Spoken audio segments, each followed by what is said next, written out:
الدين أما بعد.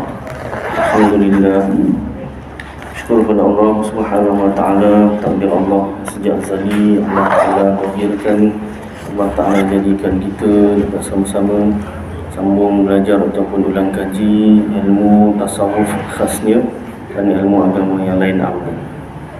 Seperti biasa kita mulakan dengan selawat Ibrahimiyah, kita baca bersama-sama. Allahumma salli ala Muhammad wa ala ali Muhammad kama sallaita ala Ibrahim wa ala ali Ibrahim wa barik ala Muhammad wa ala ali Muhammad kama barakta ala Ibrahim wa ala ali Ibrahim fil alamin innaka Hamidum Majid.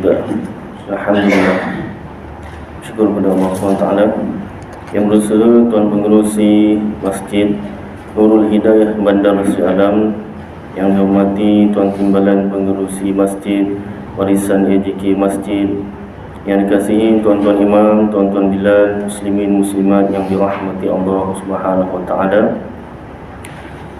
Sebelum kita mulakan, saya mengambil kesempatan mengucapkan selamat menyambut hari kemerdekaan yang ke-66 di negara kita, merdeka daripada penjajahan. Merdeka dari segi fizikal dan juga mental lah. Maksudnya tidak dipengaruhi oleh anasir-anasir ataupun pengaruh-pengaruh yang tidak baik dari luar. Dan mudah-mudahan diri kita juga merdeka daripada godaan syaitan dan hawa nafsu, insya-Allah taala. Baik, mari kita membaca kitab Hidayatus Salikin fi Suluki Maslakil Muttaqin bagi Syekh Abdul Samad Al-Falimbani, ulama Palembang. Ini ambilan daripada kitab Sirrus Salikin dan ambilan daripada kitab Ihya Ulumuddin. Pada tangan saya tulisan Rumi. Saya yang Jawi ada masalah sikit pada ejaan tu, banyak kesilapan. Jadi saya baca yang Rumi terus. Muka surat 25 di bawah subtopik masih lagi bab undang-undang. Dan demikian lagi wajib atas mereka itu percaya akan syafaat segala anbiya alaihimus salatu wassalam. Kemudian maka syuhada, syafaat ni menyelamatkan daripada masuk neraka, dimasukkan dalam syurga. Anbiya, kemudian syuhada, orang yang mati syahid. Anbiya tu nabi. Satu nabi banyak anbiya. Syuhada tu orang yang mati syahid. Satu syahid banyak syuhada. Maka sekalian mukmin atas kira-kira kemegahan dan darjat mereka itu kepada Allah. Barang siapa tinggal daripada mukmin itu di dalam neraka padahal tiada ada baginya seorang yang mensyafaat akan dia, nescaya dikeluarkan akan dia oleh Allah Ta'ala dengan anugerahnya. Maka tiada kekal mukmin itu di dalam api neraka. Orang mukmin beriman, imannya betul pada Allah SWT, dia tak akan kekal dalam api neraka. Dia akan dimasukkan sebanyak mana dosa-dosanya. Jadi kalau diulang kaji bab tauhid, satu orang yang meninggal dunia, satu orang Islam yang meninggal dunia dalam keadaan berbuat dosa besar, sama ada mencuri, berzina, minum arak dan sebagainya, contoh, dia meninggal ketika sedang berbuat dosa tersebut, maka fahaman kita Ahlus Sunnah wal Jamaah, dia masih lagi Islam, dia masih lagi beriman, tetapi berdosa besar. Maknanya, kalaulah andai katalah contohlah, mudah-mudahan tak adalah, satu orang tengah cucuk langit. Cucuk langit macam mana Ustaz? Cucuk langit tu, nampak ada yang tukang tunjukkan. Dia cucuk langit, dia cucuk langit tu, mana Ustaz dapat ni? Ustaz pernah juga ke tidak? Saya dulu bercampur dengan semua kawan-kawan semua, yang itu, yang ini, macam-macam yang saya campur tu macam-macam. Ayuh saya ikut? Tidak. Alhamdulillah, seperti ikan di dalam laut. Tidak masin kerana masinnya air laut. Alhamdulillah, saya tak terikutlah mana yang saya dapat nasihat, saya nasihat. Jadi contohlah dengan cucuk langit ke disko, minum arak sebanyak, meninggal dunia, tersedak arak ke apa kan, contohlah buat cerita. Meninggal dunia, dah dibawakan ke imam pula, Imam Abdul Rahman contoh. Dan sinilah tempat lain lah, planet lain, mudahan tak ada lah yang macam tu. Dibawakan ke imam ni macam mana ni, dia meninggal dunia tengah cucuk langit, tersedak minum arak kata kan, contoh. Jadi imam kata ada tanda-tanda dia berbuat kekafiran ke, murtad ke? Tak ada imam, dia minum arak lah, tapi dia minum arak apa semua kan, sedap apa semua, memang tak sembahyang apa semua, gini imam. Kalau tak ada tanda-tanda dia ini murtad, yang dikira di Islam lah. Uruskan jenazah dia apa semua kan, uruskan, kafankan, mandikan, kafankan, sembahyangkan, kebumikan. Itu fahaman kita Ahlus Sunnah Jemaah. Ya memang dosa besar macam mana pun, membunuh sekalipun kan, lepas dia bunuh orang, dia bunuh diri sendiri kan, macam mana bawa lagi kat imam.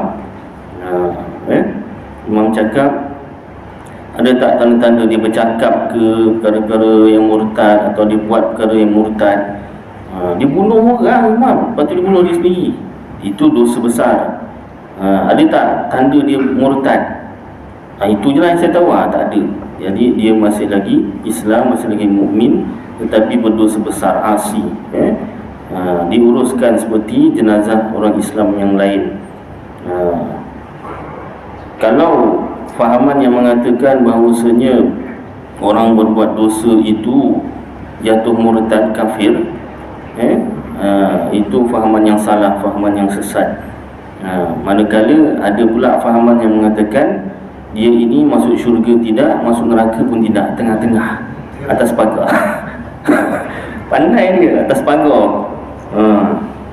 Dia nak selamat, dia kata, di neraka tidak, syurga pun tidak, tengah-tengah, suam-suam kuku gitu. Ini fahaman siapa? Fahaman Mu'tazilah. Kalau kita ulang kaji balik kan, pengasasnya Wasil bin Atta. Wasil bin Atta ni, dia mengatakan orang yang mati sedang buat dosa besar, dia tak masuk neraka, dia tak masuk syurga, dengan tengah-tengah. Tak masuk syurga maknanya tak dapat jumpa lah, dia tengok je lah. Neraka pun tak masuk, dia rasa dia panas-panas sikit. Jadi fahaman ini Wasil bin Atta punya fahaman Mu'tazilah, fahaman sesat, bukan Ahlus Sunnah Jemaah. Wasil bin Atta ni, dia bukan orang isap dadah, minum arak, tindik telinga, pakai seluar pendek, tak. Penampilan dia macam mana? Penampilan dia dalam kitab kalau tak silap, Ittihafus Sadatil Muttaqin, kalau tak silap, kalau silap betulkan lah. Jadi Wasil bin Atta ni nak ditanya peribadi ni macam mana, ditanyakan isterinya. Isterilah yang paling rapat, yang paling tahu pasal seseorang, ya tak? Wah, dekat masjid pijak semua tak mati. Kat rumah habis sepak terajang apa semua. Nak mudah-mudahan ni bukan kat sini, tempat lain, planet lain ni, insyaAllah. Isteri yang paling tahu. Wah, kat di luar, di sanjung-sanjung ustaz lah, contohlah kan. Wah, bagi kuliah kitab tasawuf lah. Contoh. Ni saya buat contoh di sini je, senang, tak kena-kena orang lain. Contoh, kat rumah ustaz, mula lah kan, isteri yang paling tahu cerita ni. Jadi mudah-mudahan tak macam tu lah. Tapi ceritanya si Wasil bin Atta ni, nak tahu macam mana orangnya, orang tanyakan isterinya, bagaimana Wasil bin Atta. Wasil bin Atta hafizul Quran 30 juzuk. Bukan hafal Al-Quran dan lupa balik, tak. Dia hafal 30 juzuk dan sampai meninggal dunia tu hafalnya, tak hilang. Kita cuma tanya, orang masa surah agama dulu saya hafal ni surah ni semua ni. Sekarang itulah pula. Kan? Ini jenis 30 juzuk, dah lah 30 juzuk, tak hilang hafalannya. Setiap hari dibacakan balik, diulang balik. Tu kekal hafalan tu kan. Wasil bin Atha hafaz 30 juzuk Al-Quran. Bukanlah maknanya hafaz 30 juzuk tak bagus, tidak, baguslah. Bagus. Tapi tak menjamin. Maksudnya kena ada lagi tambahan. Satu, dia hafizul Quran. Siang hari sibuk menyebarkan fahaman sesat je lah, Mu'tazilah tu. Dikumpulkan jemaah, dihantar ke seluruh pelosok dunia untuk disebarkan fahaman Mu'tazilahnya. Fahaman yang siapa buat dosa dia masuk neraka tidak, masuk syurga pun tidak tu. Kemudian waktu malam hari sibuk dengan sembahyang, mendirikan sembahyang. Kalau selepas isyak tu sembahyang sampailah ke subuh, ataupun waktu selepas isyak tidur sekejap, kemudian sembahyang tahajud, membacakan ayat-ayat Al-Quran lah, 30 juzuk yang dihafal tu, sampai setiap ayat berkaitan tauhid dia akan berhenti ditulis. Dia dah hafal, tapi kenapa dia berhenti tulis? Nak menguatkan fahaman dia tu. Ini ayat tauhid ditulis balik.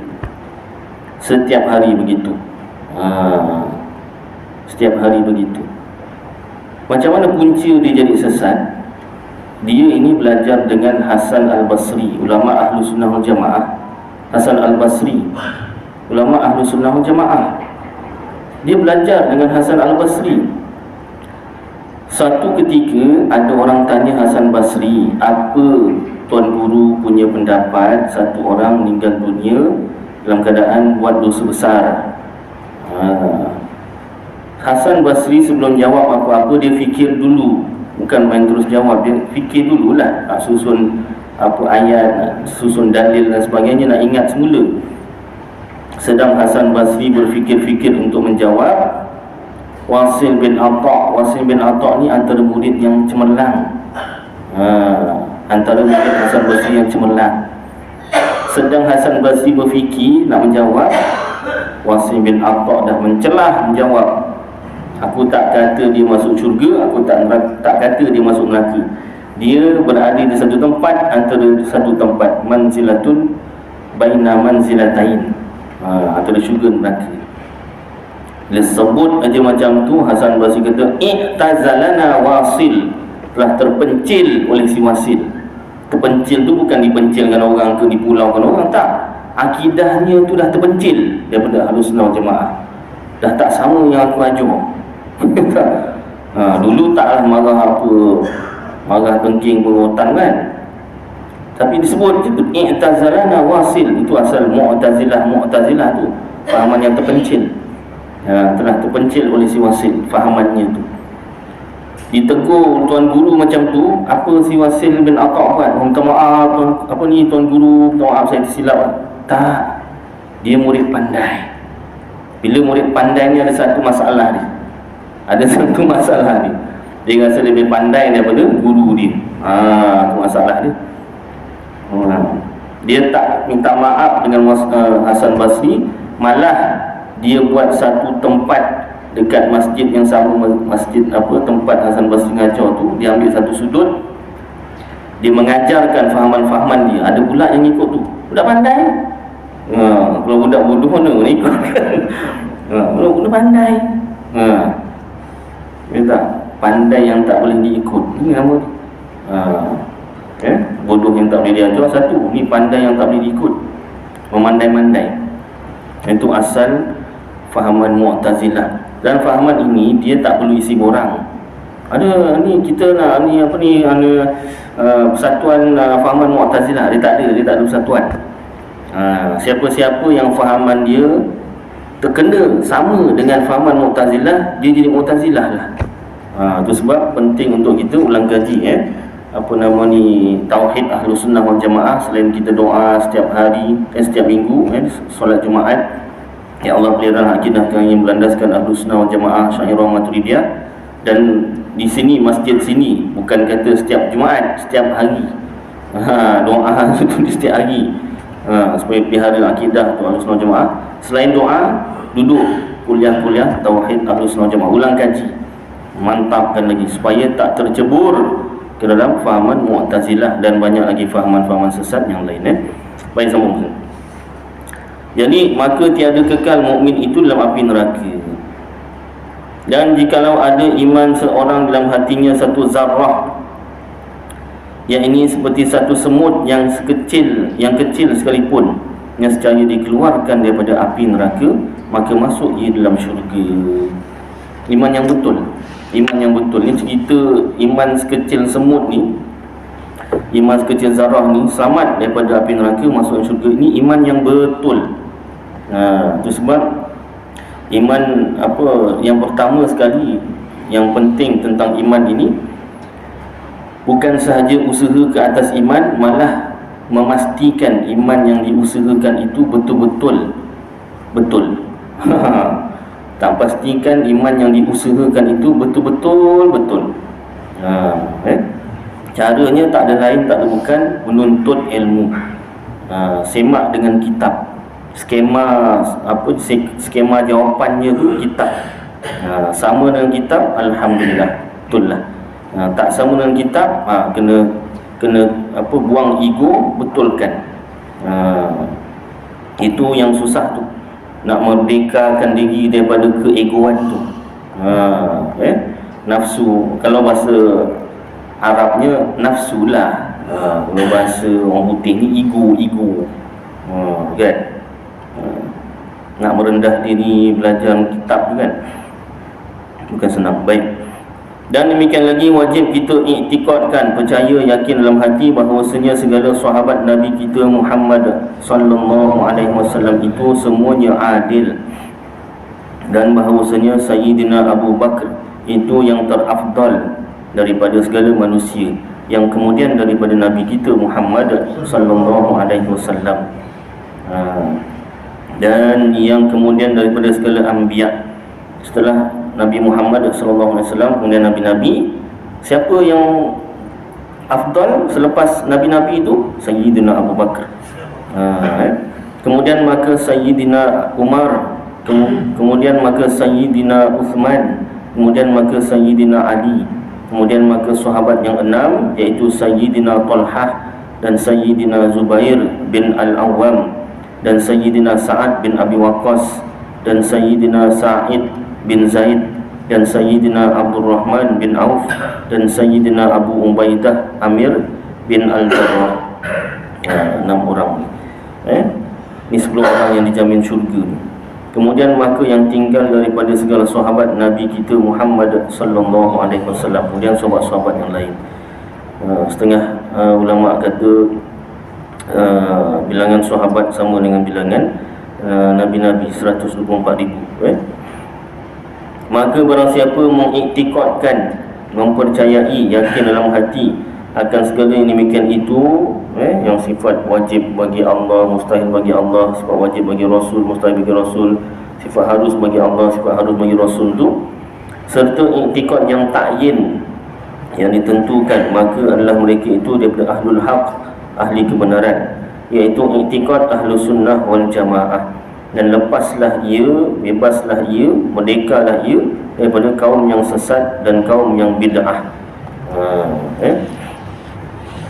Fanas'alullaha kamalal yakin wa thabatad din lana wa likaffatin muslimin innahu arhamur rahimin. Amin. Baik. Masuk pada bab seterusnya. Al-babul tsaniyyu fi ta'ati dzahirati. Bermula bab yang kedua itu pada menyatakan berbuat taat dan ibadat yang zahir.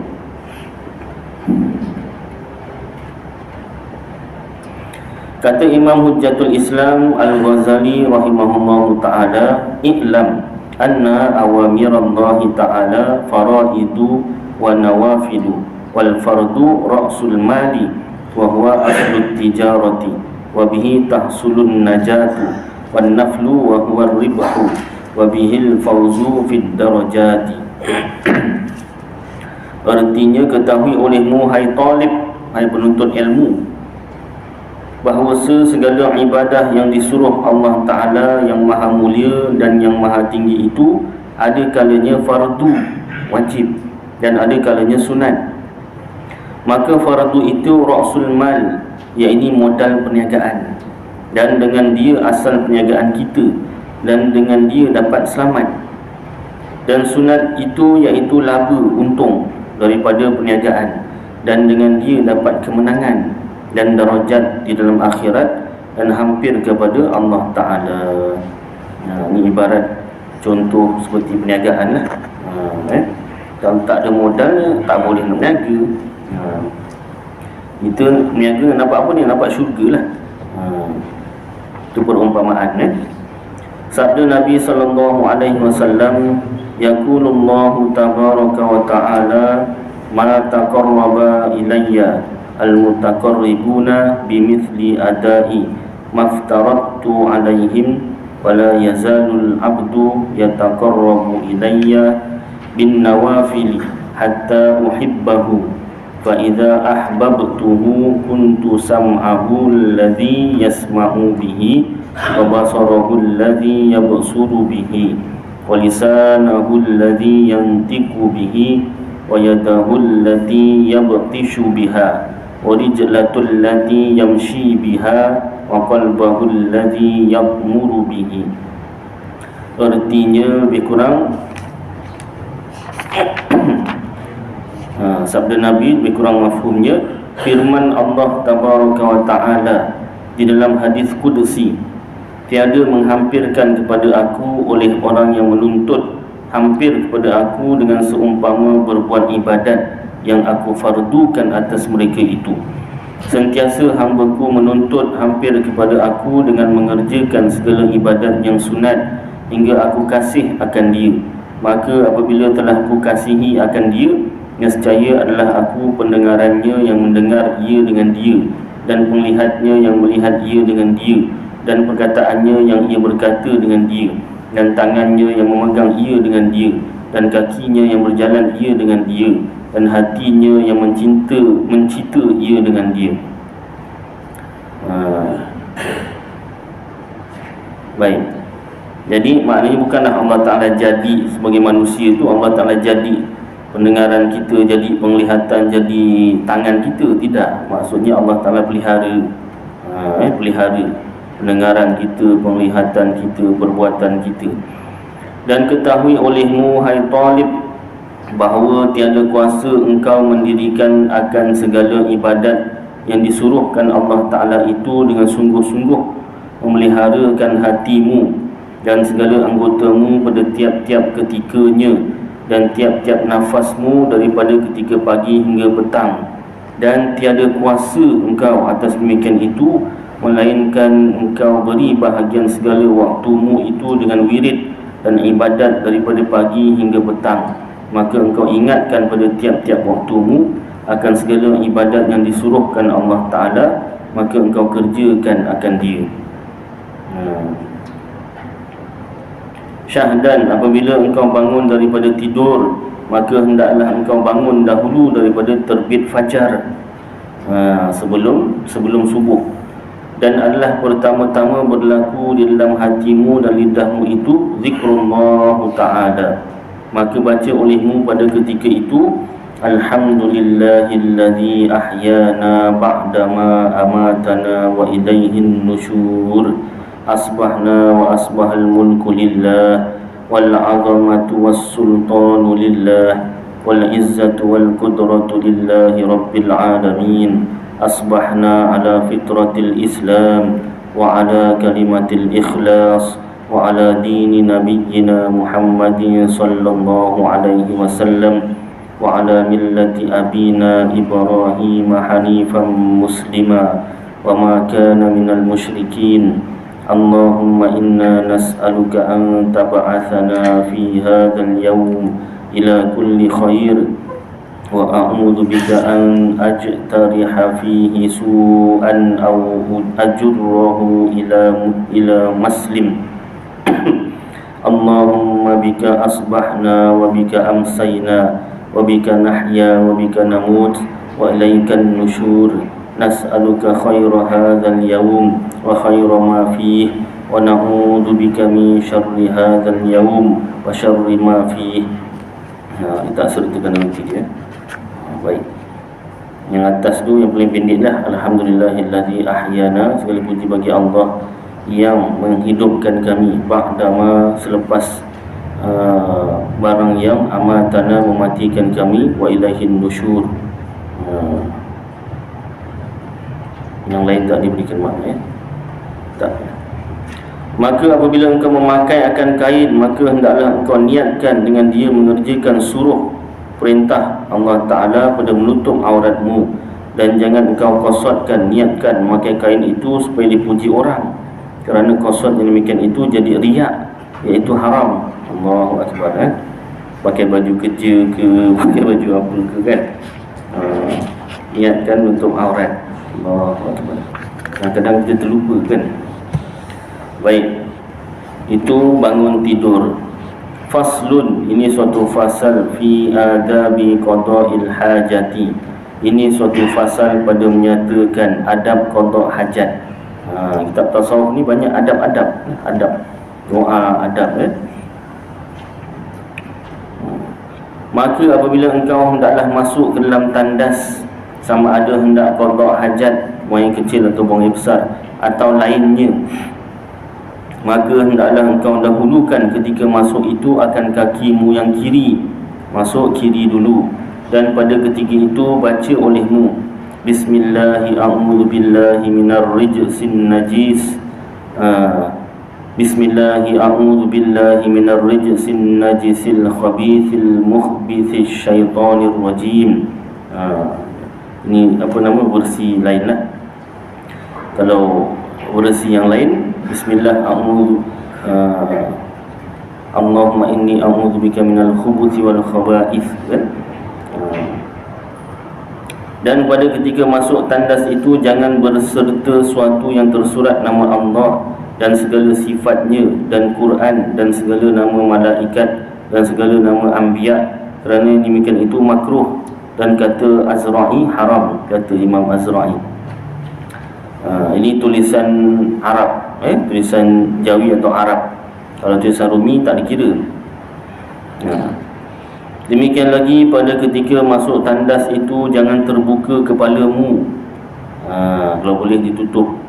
Dan lagi sayugianya pakai olehmu pada ketika masuk tandas itu cerpu, apa nama ni, selipar lah. Dan hendaklah engkau dahulukan kakimu yang kanan pada ketika keluarmu, dan baca olehmu alhamdulillahillazi azhaba anni ma yu'zini wa abqa alayya ma yanfa'uni. Kalau versi lain, alhamdulillahillazi azhaba anni al-adha wa afani. Allahumma tahhir qalbi minan nifaq wa hasin farji minal fawahish. Kan? Itu kerana dia kecil tu. Kalau tak susah. Dah besar boleh juga. Anak saya boleh kecil, nak pergi tandas, nak masuk kan, tapi boleh tahan lagi. Kalau tak tahan, biar masuk dulu. Kencing pula. Sekira-kira dia boleh tahan tu, dia nak baca ikut tajwid panjang tu susah. Jadi kita potong-potong-potong lah, meringkas. Bismillah, Bismillah, Allahumma inni a'udzu bika minal khubuthi wal khaba'ith. Dah masuk. Dan keluar tak apalah. Alhamdulillahilladzi, ikut alhamdulillahilladzi, potong-potong.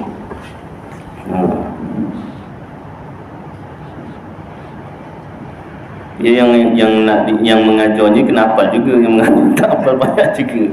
Tapi tak apalah, tuliskan. Kita tak hafal, tulis kan. Tulis. Mudah-mudahan kita baca sama-sama, hafal sama. Baik. Pasal apa nama ni, salah satu perkara sebelum tu kan masuk tandas tu ada bismillah tu. Kenapa ada bismillah tu? Sebab syaitan dia tak boleh, dia boleh tengok aurat kita, kecuali kalau kita baca bismillah. Kita buka pakaian tu, kita pakai pakaian dia tak nampak. Kita buka pakaian, dia boleh nampak aurat kita, melainkan kita baca bismillah sebelum buka pakaian. Jadi nak masuk tandas, kalau budak yelah buka dulu baru masuk tandas kan, takut basah ke apa. Kita takkan buka tandas masuk dulu. Terberanjat ke, ustaz kenapa ustaz? Kenapa pula ni ustaz idea semua, payah pula kan. Saya tak subuh. Jadi kita nak buka dalam tandas macam mana baca bismillah. Jadi sebelum masuk tandas tu bismillah, kemudian Allahumma inni baca. Jadi dalam tandas buka, syaitan tak nampak aurat kita. Alah, apa salahnya ustaz? Apa salahnya? Apa salahnya awak cakap? Apa salahnya ustaz? Dia nampak, begini salahnya. Syaitan ni dia ada nafsu juga. Jin dan syaitan ni, yang nampak ni jin dan syaitan. Awak buka pakaian, tak kira lelaki ke perempuan, jin syaitan boleh nampak aurat kalau kita buka pakaian tak baca bismillah. Bila dia nampak aurat kita, dia suka, dia kacau lah. Betul tak? Kalau yang buka pakaian tu perempuan, dia jin dan syaitan yang jantan lah yang suka. Lepas tu jangan tanyalah kalau kena rasuk.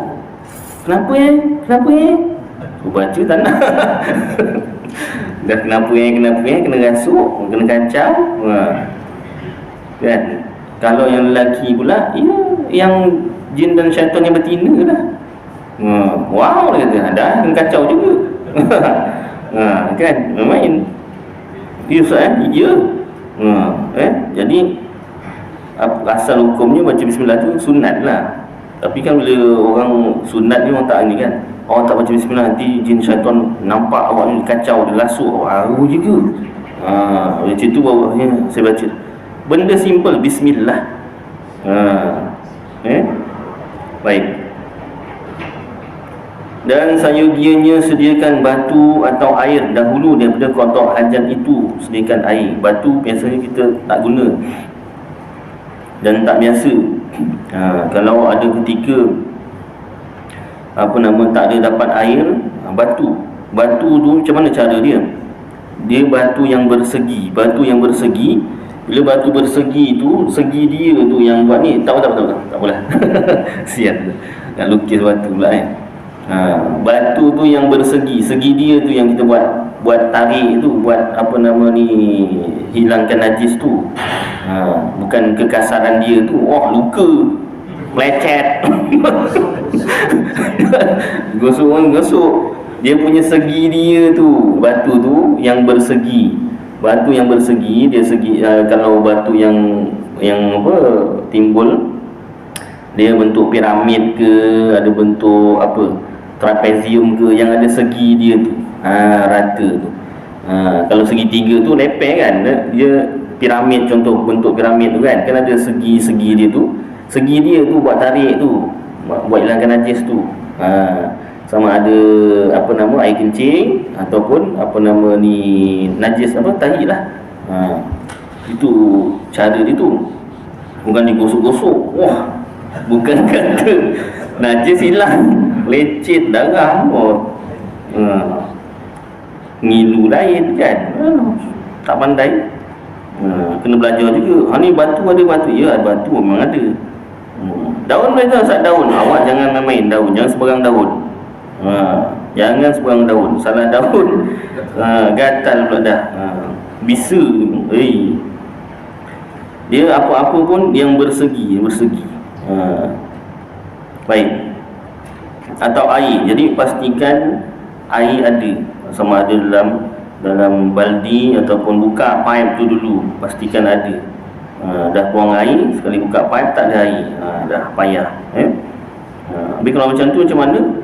Kalau macam tu terpaksalah keluar juga kan najis, nanti basuhlah, bersihkan diri. Baik. Dan jangan istinja, cebok dengan air pada tempat kotak hajat, melainkan pada yang disediakan padanya kotak hajat. Jangan tempat kencing tu cebok kat situ, takut mengecik. Kalau yang tempat yang ada lubang tak apa, tak mengecik tu kan. Baik, kalau kena recikan dipanggil air mustakmal. Jadi kalau apa nama ni, air tersebut lebih banyak daripada air mutlak, dia dipanggil mutanajis, mana lagi banyak berubah bau rasa dan warna. Tapi kalau tak berubah bau rasa warna, maknanya air mutlak tu lagi banyak daripada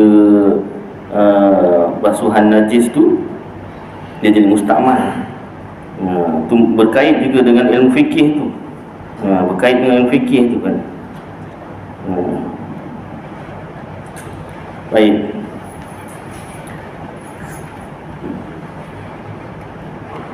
Kalau apa nama ni, air mustakmal tu bukan saja air basuhan mandi yang pertama, mandi wajib yang pertama, dan basuhan wuduk wajib, itu basuhan yang pertama.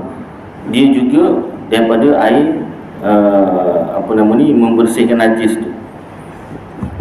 Air bersihkan najis, termasuk dalam mustakmal tu. Baik. Dan sunat istibra'.